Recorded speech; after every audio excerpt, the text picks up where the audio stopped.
رجال لحمتو غيس جراته ملالي تشولا خركين وري أس إرجنجا ما تنجررين تيس ببريتشري سام برانجو في متي Eyyen isaanis gaanumatti abdataniiti waan garaa isaanii icciitii isaanii baasanii nuuf himatanii miire nutillee icciitii isaanii san nutillee bareechinee qixeessinee mi'eessinee urgeessinee isaan biraan ga'uudhaaf kunoo qindeeffannee jirra. Icciitii yennaan jaalalti icciitii qabdi.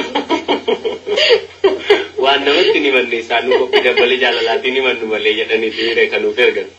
Silaagaa kanuma jaalatan sanitti silaa himanii bareedduma turteeti garuu humnaa ol taanaanis rakkoon hin jirtu qophiin dambalii jaalalaa akka ajaa'ibaatti isin keessummeessaa ta'etu qabnaafi. Eyyen yoo didanis jaarsummaa gidduu seenneetuma araarsaafaa isaaniif deessinaa miire. Kanaafuu kabajamtoota dhaggeeffattoota keenya nuti kana ennee jirra isin immoo yaada keessan toora bilbilaatiin nuu kannaa qophii dambalii jaalalaa dhaggeeffachaa itti bashannantan ka'a. Meegaa dhaggeeffattoota keenyaaf jalqaba irratti qophii dambalii jaalalaa keenya har'aatiin walaloo xiqqoo tokko qindeeffanneetu jirra. Walaloon maal jettire?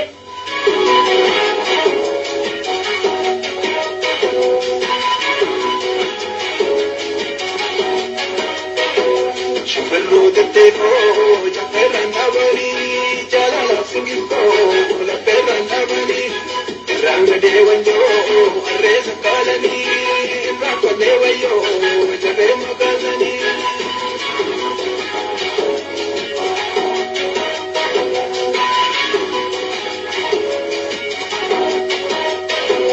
إذا قلتان الجي عالجودان سيرجي السلام عليكم يا بريد دوررجي تبسم جلاني أربعة كوركم جلال جلاني أربعة كوركم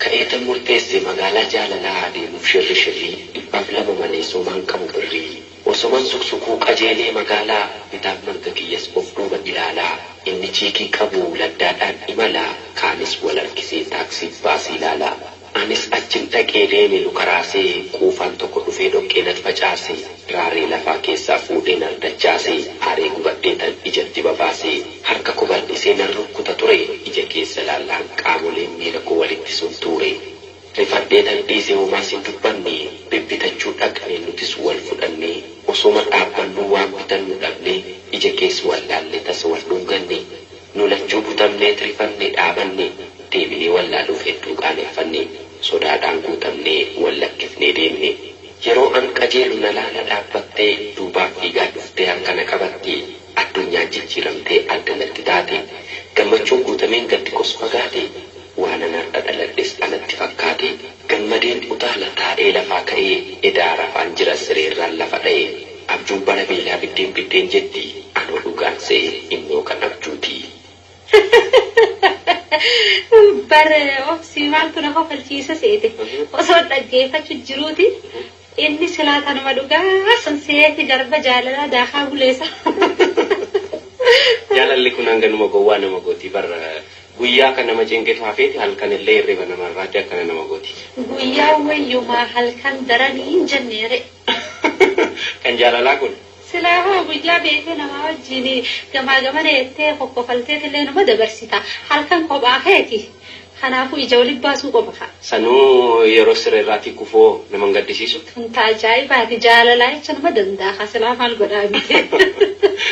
Ayyee kabajamtoota dhaggeeffattoota keenya goleewwan Oromiyaa afaan irra teessanii qophii dambalii jaalalaatiin bashannanaa kan jirtan hundi keessanuu qophiin dambalii jaalalaa amma tokko jedhee walaloo isin biraatiin nu qaqqabeetiin eegaleeti jira. Amma hoo kanattaan si maal qabnaaf dhaggeeffattoota? Xalayoota isaan nu ergan hin jenne. Xalayoota isaanii of biraan hageenyuure. Ni taati gaa dhaggeeffattoota nu dhaggeeffadha. Sammuu immoo walitti deebina osoo dhageessanii immoo bilbiluu yookiin immoo barreessuun dagatina. warri bilbiluu barbaadaniif duwwaa 22 lakkoofsa bilbilaa keenya. Yookiin immoo warri ergaa gabaabaa jechuudha 83 Amma affeerraan keenya garuma xalayaatti isin adeemsituuti xalayaa keenya dhaggeeffannee boodarraatiin ammoo nagaa walitti dhaammachuun walitti deebina.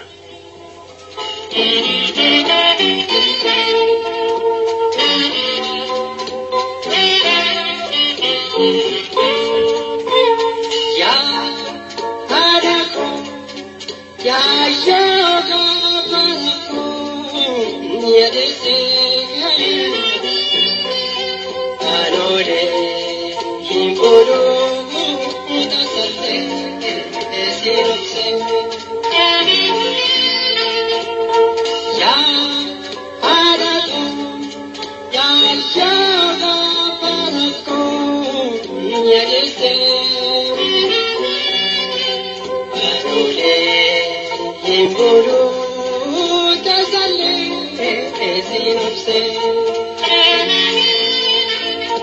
Lapheen na hollattee qaamnis na gargarte jaalala ijoollummaadhaa kaasee laphee keessatti na dabalaa dhufeef jettee yaa lafaa dhagee samiinaaf awwaadhu yaa gurraacha garaa garbaa deebii isaanaaf deebisi garaa kootu na raafame yaa qopheessitootaa fi dhaggeeffattoota qophii dambalii jaalalaa maalee jettanii na gaafachuu dandeessu dubbiitu akkasi guyyaan isaa 3/27 1987 yeroon kun yeroo harmee koo lafa kanarraatii boqottedha.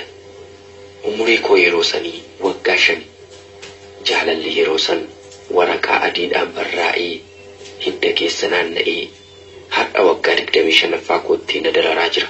Maaliin of dagachiisuu namni fala beektan mee heloonaan jedhaa. Harmee guyyaan sun gadda isa jalqabaati. Yeroo sana xiqqaadhus har'a guddadhee si dhabuu kootiif baay'een gaddaa jira. Isa hin daganne keessaa guddaan sodaa siif qabudha. Nyaara kee ija bitaa fi mirgaa jiruun hiriyoota na injifatan narraa sodaachisaa anas gorfachaa gaarii fi yaraa addaan baafadhe akkan guddadhuuf galaan ati yeroo sana naaf keessee sababa isa guddaadha.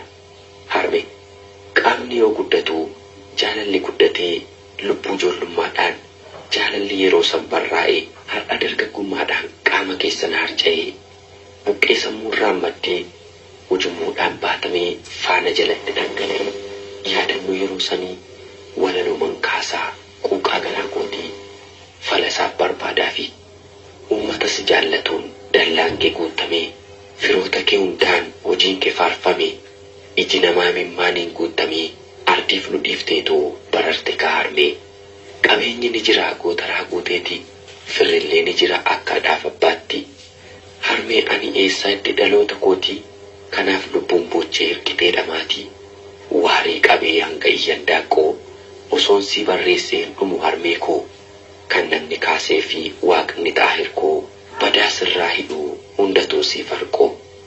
Harmee lafa kanarratti jiruun hin guutu nama irra jiruufis guyyaa takka guuteen beeku kan horee naaf guutee jedheen beeku jechuunis isa guddaa maarashaa yoo qopheesse isa xiqqoo limmootu hir'ata lafarra taa'ee naaf guutee kan jedhe inni sobaadha. Waa malee jennee guutuun waaqa qofaadha. Kana yoo jennee jiruu lafaa akkamiinaa dabarsinu gaaffii jedhuuf ammoo jaalalaan gaarummaadhaanii fi iftoominaan ta'uu qaba. Akka of jaallattu nama biraa jaalladhu gaarummaa kee keessaas uummataaf laadhu daabboo takka yoo qabaattee obbolaan kee waliin qooddadhu nyaadhu lafarratti waan gaarii hojjettee kan du'an iddoo gaarii galchitaati. Harmee koo osoo guyyaan isaa har'a ta'e osoon si yaalladhee ifni har'aa oggasi osoo jira ta'e inni yeroo sana aadaadhaan yaalamu akka har'aa odoo saayinsiidhaan yaalamtee ta'e quuqaa garaa kootii kanatu naaf hir'ata. Silaa waallee siif dhama'eeran jedhan ture. Maal godhare yerootu na durse dhalli kee